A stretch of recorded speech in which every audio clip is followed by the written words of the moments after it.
let it happen. You're full of life and full of passion.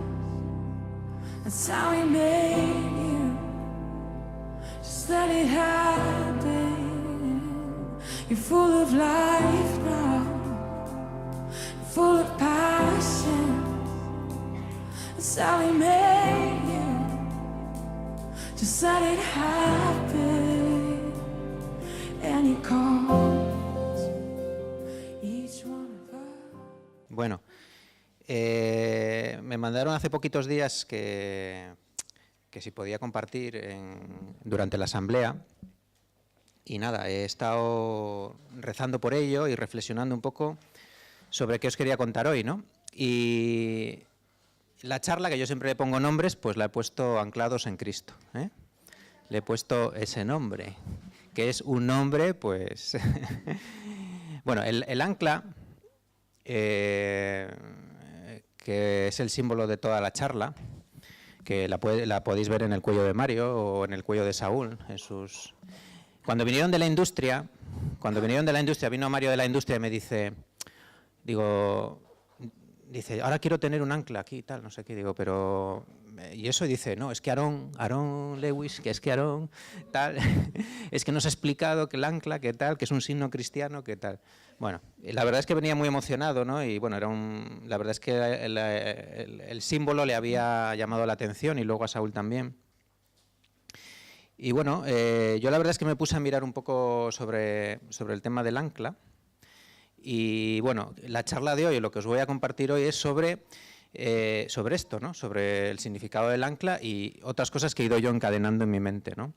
El ancla, que yo la verdad es que igual en la tradición católica estamos muy hechos a que la imagen de la barca o el pan y los peces, ¿no? Y bueno, como símbolos cristianos y la cruz, ¿no? Pero lo cierto es que en las catacumbas casi tan frecuentemente como esto aparecen anclas, que yo tampoco me había fijado nunca, ¿no? Incluso yo he estado en las catacumbas en Roma y nunca, cuando fui no me fijé que había símbolos de anclas, ¿no? Y realmente el ancla es el símbolo de la esperanza cristiana. Yo hoy no os quiero dar una disertación sobre la esperanza porque Josué ha estado un montón de semanas hablando de las virtudes, la esperanza es una de ellas, pero sí que quería volver un poco en un momento de lo que os voy a compartir sobre ello, ¿no? Lo que os voy a hablar en el fondo son de cosas marineras, ¿no? De la mar, de cosas marineras, que es lo que a mí me venía un poco meditando sobre esto, ¿no? Y por supuesto, sobre estar anclados a Cristo, que es la idea fundamental, ¿no? Mirad, sabéis, y para los que no lo sepáis, yo me dedico a cuidar enfermos, ¿no? A cuidar enfermos al final de la vida, enfermos terminales, ¿no?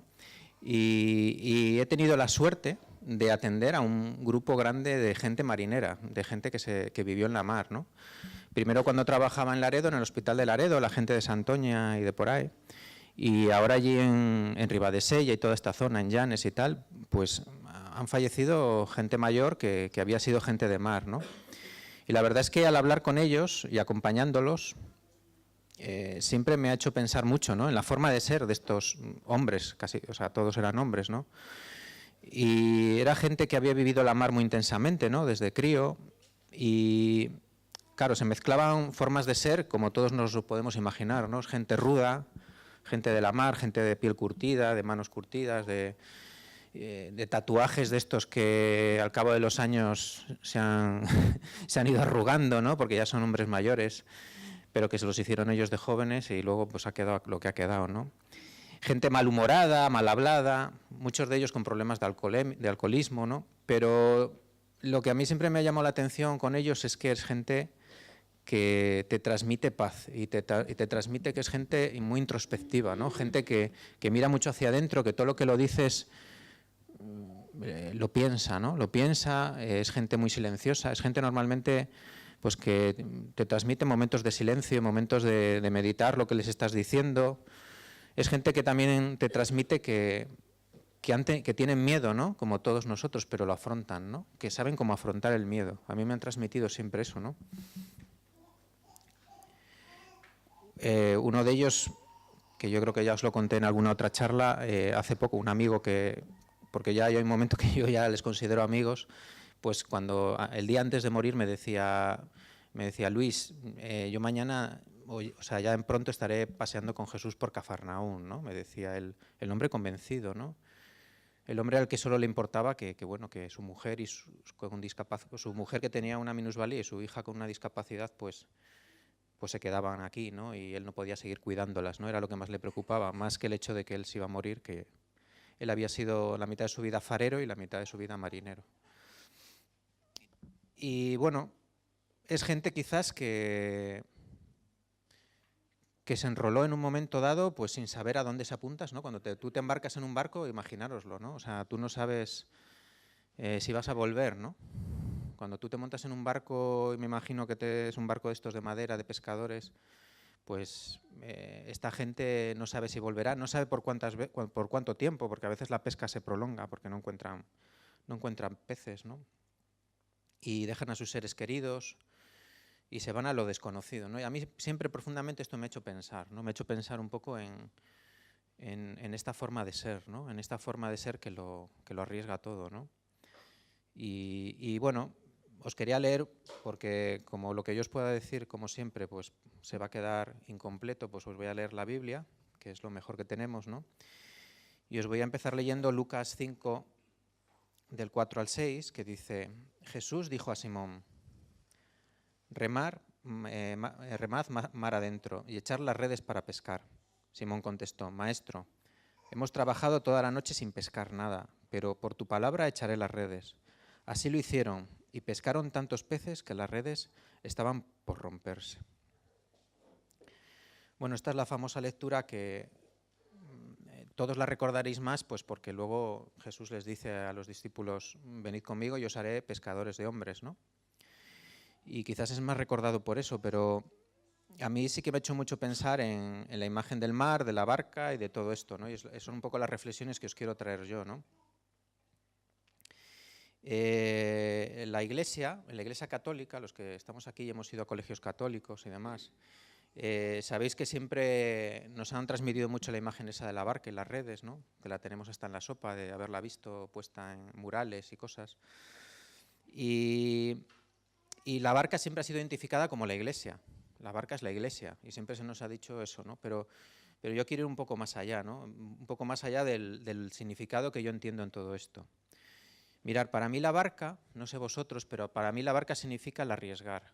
Cuando tú te dices que te montas con una gente en una barca, te estás arriesgando, estás queriendo ir más allá, ¿no? Es como cualquier pionero, ¿no? La gente que fue a descubrir América, o la gente que un día estaba en la costa haciendo marisqueo y un día dijo: vamos para allá, a buscar peces, ¿no? Y no sabemos a dónde, ¿no? O no sé, yo creo que hay...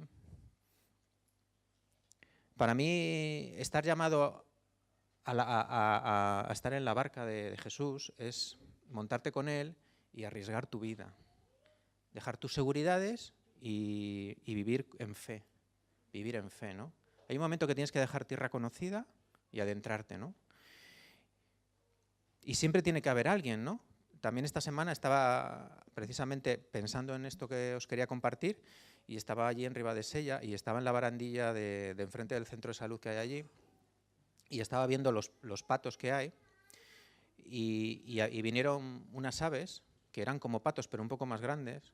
O sea, tenían el aspecto de patos y el cuello un poco más largo. Y es curioso, estaba todo lleno de gaviotas, ¿no? Y las gaviotas, pues ya sabéis, están a ver qué pillan, ¿no? Porque claro, a ver si algo se cae de algún lado. Bueno, son un poco como carroñeros del aire, ¿no? Y vinieron estos tres y se metieron debajo del agua. Igual tardaron en salir 10 segundos. Yo me quedé y cada uno de ellos salió con un pez así de grande. Y para arriba, y se le tragaron y tal. Y claro, los demás estaban revoloteando. Pero yo pensaba: estos peces, estos pájaros que pescan, que se sumergen y están 10 segundos debajo del agua. O sea, la primera vez que lo hizo uno de ellos, porque esto lo tuvo que hacer, uno tuvo que ser pionero en esto, ¿no? Uno tuvo que decir: ¿qué narices? Pues me voy a meter debajo del agua y me voy a poner a pescar, voy a ponerme a bucear, ¿no?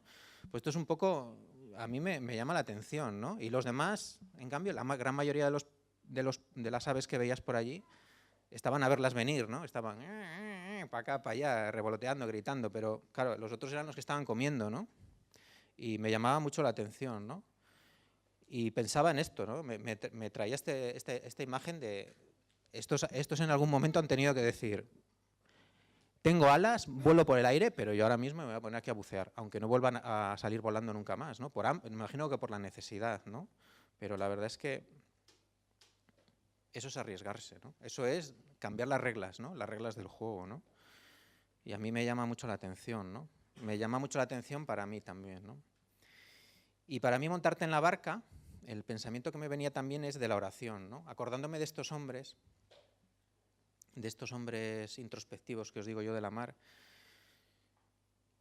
que han estado tanto tiempo solos, ¿no? Haciendo las faenas del mar, navegando en soledad y horas y días y noches, ¿no?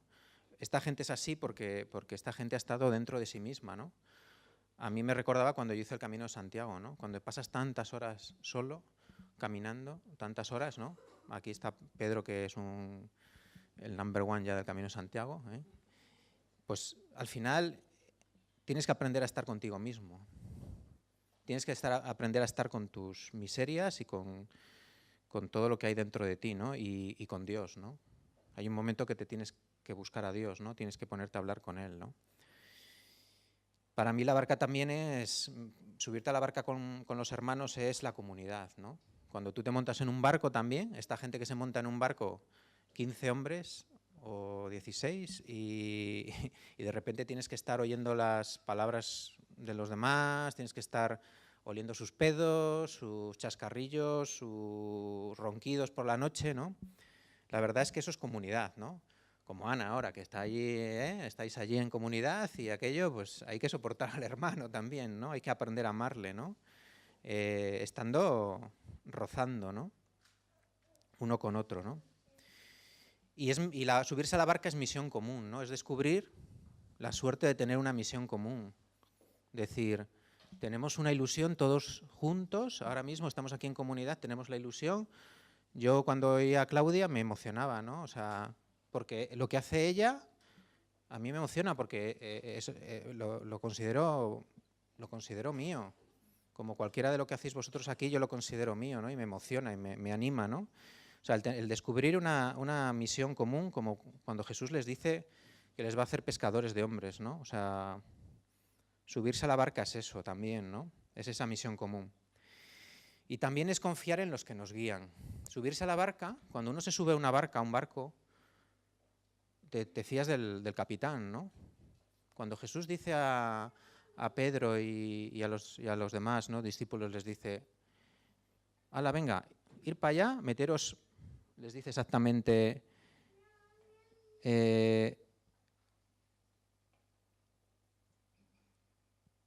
remar mar adentro. O sea, no les dice, bueno, ahora que estáis ahí, mirad para un lado que vais a encontrar los peces. No, remar mar adentro, o sea, ir para allá y echar los peces, ¿no? Para mí me parece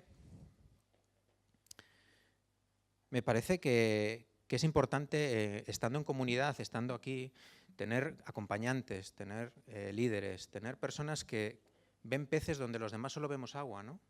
Normalmente cuando tú tienes un acompañante, un líder, tú normalmente no sabes para dónde vas, ¿no? Pero tienes una persona que te dice, mirar, allá hay peces, tirar allí la red o vamos para allá, y tú te fías, ¿no? Y luego resulta que sí, ¿no? Para mí es eso, ¿no? Fiarte, ¿no? Pensando en esto me acordaba de una historia que os quiero leer, que me gustó y que además refleja esto, ¿no? Bueno, la historia dice así. Un viejo sabio chino caminaba por un camino de nieve cuando vio a una mujer llorando.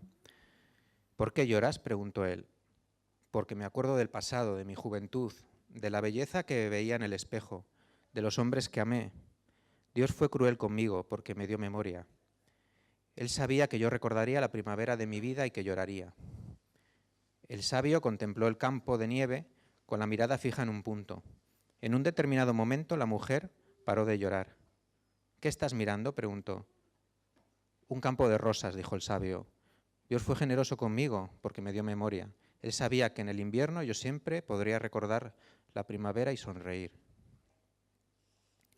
Bueno, yo creo que las personas que muchas veces nos acompañan nos van muchas veces a dar una vuelta a lo que pensamos. Tenemos que dejarnos acompañar en comunidad y tenemos que dejar que otras personas pues nos hagan ver por sus ojos, ¿no? Cuando nosotros no conseguimos ver con ilusión las cosas. Bueno, para mí la barca es todo esto, ¿no? Y también una cosa que es, porque una cosa que suele venirnos cuando nos metemos en un barco son las tormentas y la oscuridad, ¿no? Cuando nos adentramos en el mar, como dice la lectura, pues hay un momento que no hay luces del puerto ni nada, ¿no? Y me imagino que no gasten mucho las barcas estas de pescadores, intenten gastar poco en luz, ¿no? Imagino que se metan en la oscuridad más absoluta, ¿no? Y a veces llegan las tormentas y a veces a nosotros nos pasa eso, ¿no? Que nos llegan las tormentas, la oscuridad. ¿Y qué pasa, ¿no? ¿Qué pasa cuando no pasa nada, ¿no? ¿Qué pasa cuando no escuchamos respuestas a nuestras oraciones? ¿Qué pasa cuando estamos en la oscuridad total? Leía también estos días una frase de C.S. Lewis que decía: nunca pensé que el miedo, nunca pensé que el duelo se sintiese como el miedo. Porque a él se le murió su mujer, ¿no? A la que amaba profundamente, ¿no? Y él que nos pasa a todos, ¿no? Cuando tienes palabras para los demás, pero cuando te pasa a ti no tienes palabras para ti mismo, ¿no? Cuando te quedas en la total oscuridad, ¿no? Yo muchas veces lo he pensado, digo, yo tengo palabras, yo acompaño a gente, ¿no? Enferma, y tengo palabras para ellos, pero estoy seguro que el día que me pase a mí no voy a tener palabras. Y posiblemente en mi oscuridad y en mi dolor no haya palabras para... Es algo que tengo que afrontar, que tengo que vivir y que cuando me pase a mí no voy a tener esas respuestas que a veces parece como que me vienen para otros, ¿no? Mirar, cuando vamos a veces en comunidad también intentamos en estas situaciones de dificultad salir por nosotros mismos, ¿no? Por nuestras propias fuerzas, por lo que hemos aprendido, por lo que hemos escuchado. Pero no nos va a valer. No nos va a valer muchas veces, ¿no? Yo no sé si os acordáis, hace unos años bueno, os voy a empezar a contar la historia. Hace unos años empecé a patinar. Me fui a patinar con mis hijos. Yo había empezado a patinar en el año 1992-93, que se puso de moda los patines estos, inline. Y yo me compré unos y la verdad es que íbamos a patinar un montón y la verdad es que yo ya pues me desenvolvía muy bien y la verdad es que me gustaba. Bueno, pues dejé de patinar entonces, ¿no? Y volví a patinar con mis hijos. Esto sería el año 2008, 2009, no me acuerdo cuándo fuimos. Bueno, pues a los 3 o 4 minutos de estar patinando, ¿qué es lo que me pasó? Que me caí y me rompí un codo. Me rompí un codo. Sí, porque de verdad yo iba confiado en lo que yo creía que sabía, ¿no? Creía que lo sabía y no pensé que es que si no lo practicas o si no, pues no te vale, ¿no? O sea, no... El patinar no es como lo de andar en bici, yo creo, es otra cosa, ¿no? Hay que tener bien centrado el sentido de la estática, ¿no? Porque te vas para todos los lados, ¿no? Y bueno, me rompí un codo y mirar, el único que en estas situaciones de oscuridad nos puede ayudar es Cristo. El único que nos podemos anclar es a Cristo. Cuando no vemos salida por ningún lado, no podemos agarrarnos a ninguna seguridad que tengamos, a nada, es que nada nos va a valer.